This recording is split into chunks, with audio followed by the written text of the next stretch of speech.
DDM international senior secondary school Gaunpur Baneda Una.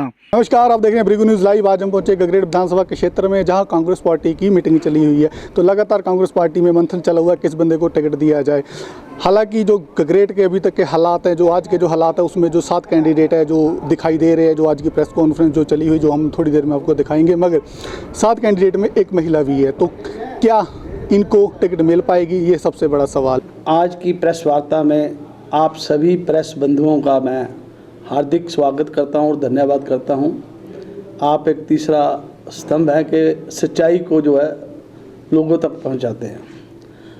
आज जो विषय पे हम चर्चा करने जा रहे हैं वो गगरेट विधानसभा के चुनाव को लेके है।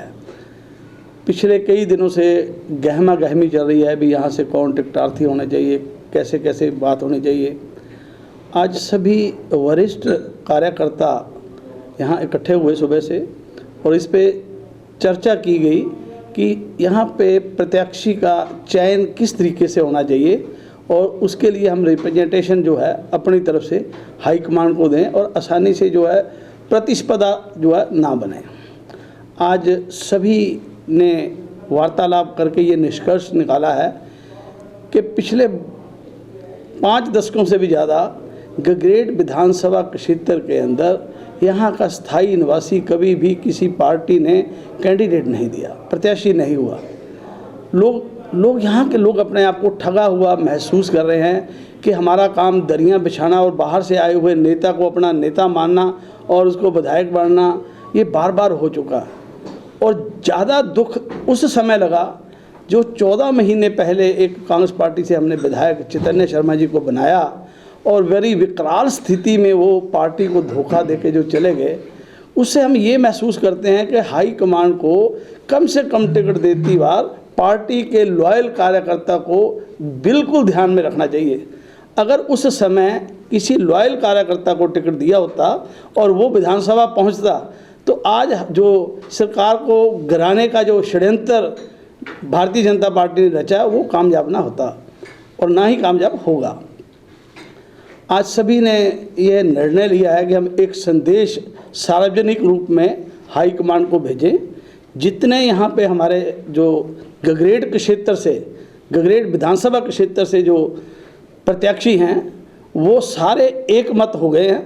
उन्होंने ये कहा कि हमारे में कोई भी, आज ये सारे बीच में बैठे हैं हमारे साथ, एक आधा कोई बार होगा तो अलग बात है, अदरवाइज सारे यहाँ हैं। सभी ने ये निर्णय लिया है कि पार्टी हाई कमान सही कार्यकर्ता को हमारे में से जो यहाँ का स्थानीय नेता है तो हम बिल्कुल तन मन धन से काम करेंगे और पार्टी को हजारों मतों से जिता के जो है पार्टी को सशक्त करेंगे और सरकार को मजबूत बनाने का कार्यक्रम करेंगे। हमारे सभी जो 6-7 कैंडिडेट हैं इनमें कोई मतभेद नहीं है।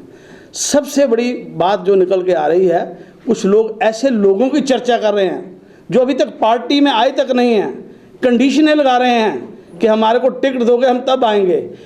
हम हाई कमांड से निवेदन करते हैं, प्रार्थना करते हैं, ऐसे किसी आदमी को गलती से भी टिकट मत दे देना। हम पहले भी ठगे गए हैं, हम मजबूरी में कोई ऐसा गलत निर्णय ना ले बैठें जिससे हमारी तीसरी पीढ़ी कांग्रेस में है। मैं जिला कांग्रेस कमेटी का अध्यक्ष भी रहा हूँ, सुखविंदर सुक्खू जी के साथ मैं स्टेट का वाइस प्रेसिडेंट रहा हूँ, जिला यूथ कांग्रेस का भी अध्यक्ष रहा हूँ, आज भी मैं एग्जीक्यूटिव प्रदेश कांग्रेस कमेटी में सदस्य हूँ।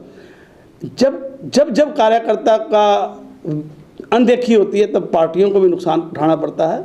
ऐसा विषय बिल्कुल भी जहन में मत लाएं, नहीं तो यहाँ पे बहुत जो विरोध आज का जो हमने देखा है वो, हे परमात्मा ऐसा विरोध ना हो, शांत प्रिय तरीके से ये चुनाव जाए और कांग्रेस पार्टी का स्थानीय कार्यकर्ता ही सीट निकाल के देगा। आप देखिए, छांटिए, जिनकी लॉयल्टी पार्टी के साथ नहीं है, अगर टिकट नहीं मिला तो भागे दूसरी पार्टी में। अब शर्तें लगा रहे हैं कि हम आज़ाद लड़ जाएंगे या पैसे लड़ जाएंगे, ऐसा बिल्कुल नहीं होगा।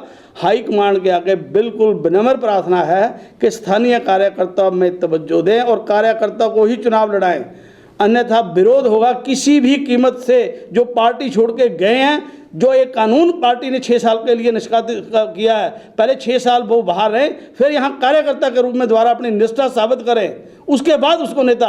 हम कतई इस बात को मानने के तैयार नहीं है। आप बताओ, कोई जो पार्टी छोड़ के गया वो वापस यहाँ नेता बने तो हम साथ हैं कि नहीं है? नहीं है। सभी ने एक स्वर में, अभी तो हम कुछ लोग हैं, 300-350 लोग थे सवेरे 11 बजे, जिन्होंने ये चर्चा करके इस चीज़ को निष्कर्ष पे लेके आए हैं। किसी कीमत पे सहन नहीं होगा और हम ना चाहते हुए कोई ऐसा कदम ना उठाएं। ये यहाँ तक जो बैठे हैं प्रत्याशी और बुजुर्ग, कि अगर पार्टी ने इस बार अनदेखी की, ऐसे आदमी को थोपा जैसे चैतन्य शर्मा जी आगे थे कई बार से, जो पार्टी से बाहर हैं, गलत लॉबिंग कर रहे हैं, तो मजबूरी में इनको एक कंसेंसस कैंडिडेट देने की आवश्यकता ना पड़े।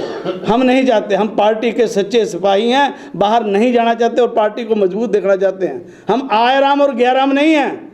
जो जिस आदमी की पार्टी में निष्ठा नहीं है उसको टिकट बिल्कुल नहीं मिलना चाहिए। हमने एक्सपेरिमेंट नहीं करने हैं। नेता नीचे से उठते हैं।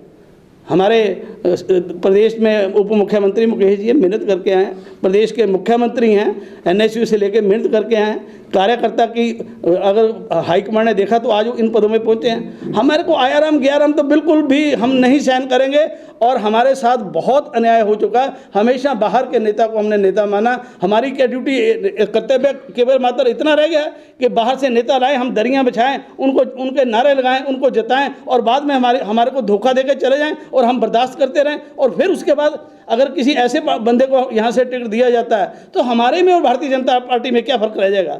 तो लोगों में एक मुद्दा तो हमारी पार्टी खो जाएगी कि आपने भी दूसरी पार्टी से आए हुए को टिकट दिया, हमने भी दिया, जो आपने किया वो हमने किया, तो हमारे में और उनमें क्या फ़र्क रहेगा? हमारी पार्टी, हमें विश्वास है प्रदेश के मुख्यमंत्री और उप मुख्यमंत्री गगरेट के क्षेत्र के स्थायी निवासी स्थायी को प्रत्याशी बनाएंगे और सभी एकजुट होकर भारी बहुमतों से जिताकर भेजेंगे। चाहे यहाँ पे पिछले काफ़ी समय से रमन जसवाल जी है, काम कर रहे हैं प्रत्याशी के रूप में, ब्रजेश डोगरा जी हैं, हमारे सरोज मैडम हैं, फिर अश्विनी ठाकुर जी हैं बैठे मेरे साथ यूथ कांग्रेस में काम किया। जिन लोगों की निष्ठा यार उनको आप भूल जाओगे।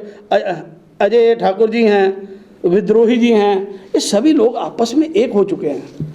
वो और दीपा जी हैं, जिला परिषद सदस्य हैं, एक से एक जो है हमारे पास बंदे हैं। पर इन्होंने एक कसम खाई है कि जिस एक कार्यकर्ता को पार्टी टिकट देगी हम उसके साथ चलेंगे। क्यों भाई, आप लोगों ने ये फैसला किया है कि नहीं? चलेंगे। तो ऐसा है, ये फैसला है सभी यहाँ लोकल लोगों का। उन लोगों ने इनको अधिकृत किया भी। आप प्रेस के माध्यम से आम जनमानस को भी और हाईकमांड को भी ये संदेश पहुंचाएं कि यहाँ ऐसा विरोध की स्थिति ना पैदा होने दें। हमारा हाईकमांड बहुत सुलझा हुआ है और हमें पूर्ण विश्वास है। बार बार मुख्यमंत्री और उप मुख्यमंत्री ये कह रहे हैं कि हम आयाराम गयाराम और बाहर की पार्टी से आए हुए आदमी को हम टिकट नहीं देंगे, हम कार्यकर्ता के ऊपर विश्वास जताएंगे। पर कुछ 2-3 दिनों से अफवाहें ऐसी आ रही थी कि जो लोग अभी पार्टी में नहीं आए वो अपने करिंदों को भेज के आ गए, हुटिंग ऐसा स्टाइल कर रहे हैं। तो भाई फिर वो काम नहीं चलने वाला। अब लोगों ने मन बना लिया, अब ठगे नहीं जाएंगे। तो ये इस प्रेस वार्ता में बेसिक मैसेज देने का यही संदेश था और सभी एकजुट है, कोई दिक्कत नहीं है और सब एक दूसरे को तन मन धन से टिकट जिस मर्जी को दो। आप छांटना हाईकमांड का काम है और वोटें डालनी हमारा काम है। मैं इस क्षेत्र से हूँ परंतु मैं प्रत्याशी नहीं हूँ। हमारा मोटो सिर्फ एक, आज जो जितने यशपाल राणा जी हैं, राम रवाया जी हैं, मधुसूदन जी हैं और हमारे कि यार एक बार गगरेट का कोई आदमी तो आप एमएलए बना लो। तो हम बार बार जो ठगे जा रहे हैं, भाग रहे हैं, उससे निजात तो दिलाओ। अब हम उब चुके हैं, बहुत उब चुके हैं, बहुत हो चुका है। स्थानीय नेता को ही प्रत्याशी बनाया जाए और कांग्रेस एकजुट है और गगरेट में कांग्रेस का बहुत बड़ा गढ़ है। हम तब मार खाते हैं जब कई बार गलत फैसले हो जाते हैं। और ये चुनाव हम जनता में जाएंगे, बोलेंगे 14 महीने के बाद चुनाव नहीं होना चाहिए था। ये जो हमारे जनता के ऊपर ये बोझ चुनाव का जो पड़ा है विधानसभा का 6 का, ये इन 6 लोग जिन्होंने ऐसा कृत्य किया है उसकी वजह से हो रहा है। चैतन्य शर्मा जी को 5 साल का मौका दिया, बड़े अच्छे यंग लड़के थे, काम करते।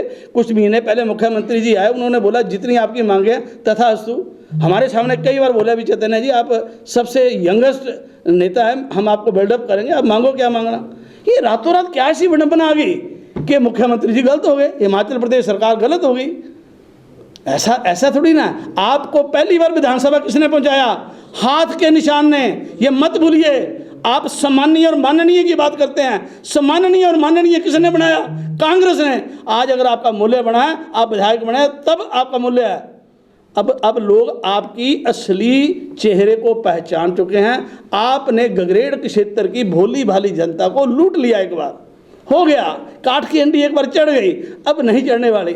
बच्चे से लेकर बुजुर्ग आज अपने आप को इतनी बुरी तरह ठगा हुआ महसूस कर रहा है कि ये क्या हो गया, 14 महीने के बाद ऐसा समय देखने को क्यों आ गया।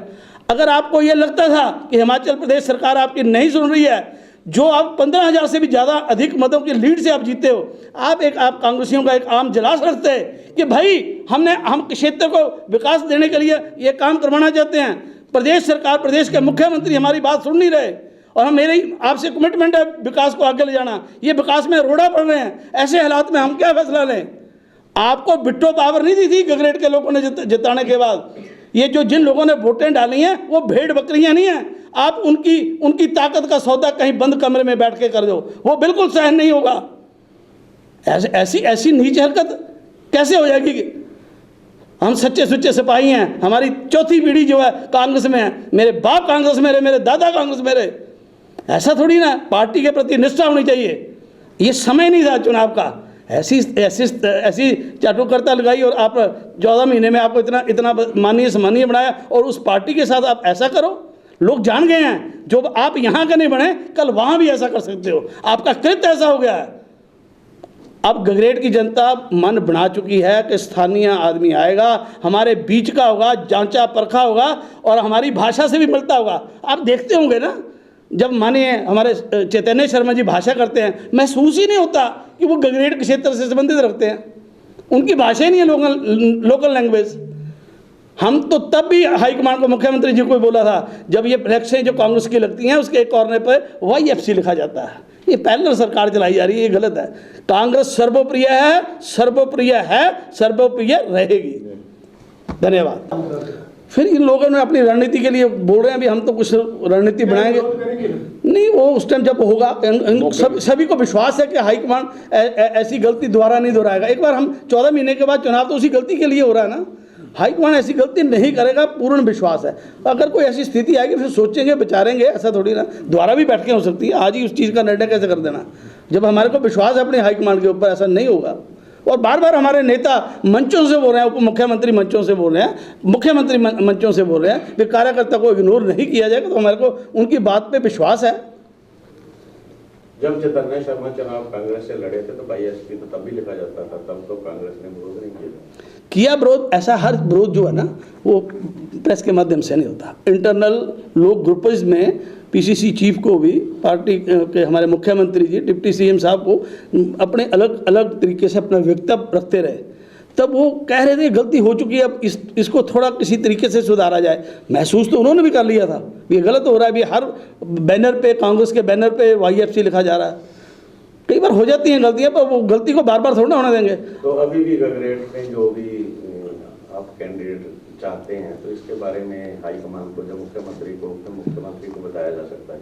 बिल्कुल, उनके जहन में है, उनको बताया जाएगा। कल हमारे प्रभारी, हमारे इंडस्ट्री मिनिस्टर हर्षवर्धन चौहान जी आ रहे हैं, वो भी यहाँ का जायज़ा लेंगे। ऐसा नहीं, बड़े सूझबूझ वाले नेता हैं। मुख्यमंत्री सूझबूझ वाले हैं, उप मुख्यमंत्री सूझबूझ वाले हैं, PCC चीफ सूझबूझ वाले हैं, हाईकमान भी सूझबूझ वाला है। जो बहुत बड़ी गलती हुई, जिसकी वजह से गगरेट आज 14 महीने के बाद दोबारा चुनाव में जा रहा, ऐसी गलती कोई दोहराएगा? कभी नहीं दोहराएगा। आज हमने आपको दिखाया कांग्रेस पार्टी की जो मीटिंग गगरेट में चली हुई है, उसके ऊपर जो भी इनकी जो राय थी, जो हमने आपको बीच में दिखाई। मगर आज का जो सवाल यही है कि जो 7 कैंडिडेट है, पहले 12 थे, 12 के बाद जो 7 कैंडिडेट रह चुके हैं। अब आगे क्या होगा ये तो कल पता लगेगा। रणनीति क्या होगी, कल दोबारा इनकी मीटिंग है, उसकी ज़रूर अपडेट आपको देंगे। तो दोबारा फिर देखते रहिए भृगु न्यूज़ लाइव, सत्ता के घमासान में।